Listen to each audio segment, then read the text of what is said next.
Hello friends, ನಮಸ್ತೆ friends. ಈ ದಿನದ ನ್ಯೂಸ್ ಪೇಪರ್ನ ಹೆಡ್ಲೈನ್ಸ್ ಇಂದ ಒಂದಷ್ಟು ಇಂಗ್ಲಿಷ್ ವರ್ಡ್ಸ್ ಅನ್ನ ಕಲಿಯೋಣ.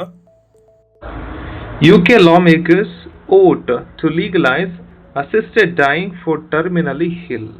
ಫ್ರೆಂಡ್ಸ್, ಈ ಹೆಡ್ಲೈನ್ ಅಲ್ಲಿ ನಾವು ಎರಡು ಪದಗಳನ್ನು ಕಲಿಬಹುದು. ಒಂದು ಅಸಿಸ್ಟೆಡ್ ಡೈಯಿಂಗ್, ಮತ್ತೊಂದು terminally hill. First terminally hill ಅಂದ್ರೆ ಏನು ಅಂತ ಅರ್ಥ ಮಾಡ್ಕೊಳ್ಳೋಣ.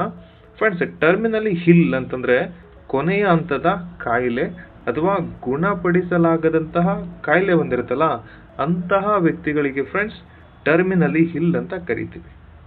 ಫಾರ್ ಎಕ್ಸಾಂಪಲ್, ಈಗ ಕ್ಯಾನ್ಸರ್ ಫೈನಲ್ ಸ್ಟೇಜ್ ಬಂದಿರತಕ್ಕಂತಹ ವ್ಯಕ್ತಿ, HIV AIDS final stage reach ಆಗಿರತಕ್ಕಂತಹ ವ್ಯಕ್ತಿ, ಅಂದ್ರೆ ಇವ್ರುಗಳು ಇನ್ನ ತುಂಬಾ ದಿನ ಬದುಕಿ ಉಳಿಯೋದು ಕಷ್ಟ. ಅಂತಹ ವ್ಯಕ್ತಿಗಳು ಟರ್ಮಿನಲಿ ಹಿಲ್ ಅಂತ ಕರೀತಾರೆ. ಇನ್ನೊಂದು example ಕೊಡೋದಾದ್ರೆ friends, accident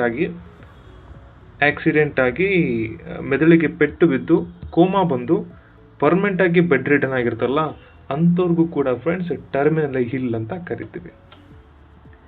next assisted dying ಅಂತಂದ್ರೆ ದಯಾಮರಣ.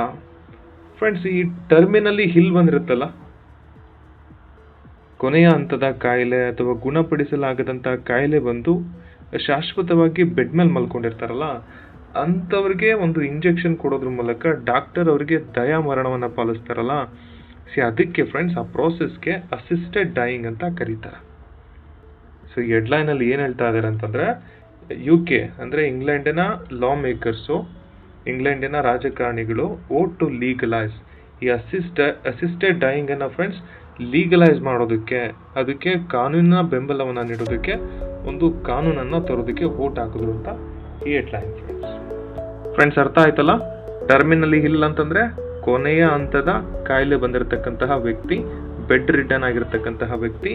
ಅಸಿಸ್ಟೆಡ್ ಡೈಯಿಂಗ್ ಅಂತಂದ್ರೆ ಅಂತಹ ವ್ಯಕ್ತಿಗೆ ಒಂದು ಇಂಜೆಕ್ಷನ್, ಒಂದು ಡ್ರಗ್ ಕೊಟ್ಟು ಆತನಿಗೆ ದಯಾಮರಣವನ್ನ ಪಾಲಿಸೋದಕ್ಕೆ ಅಸಿಸ್ಟೆಡ್ ಡೈಯಿಂಗ್ ಅಂತ ಕರಿತೀವಿ. Thank you friends.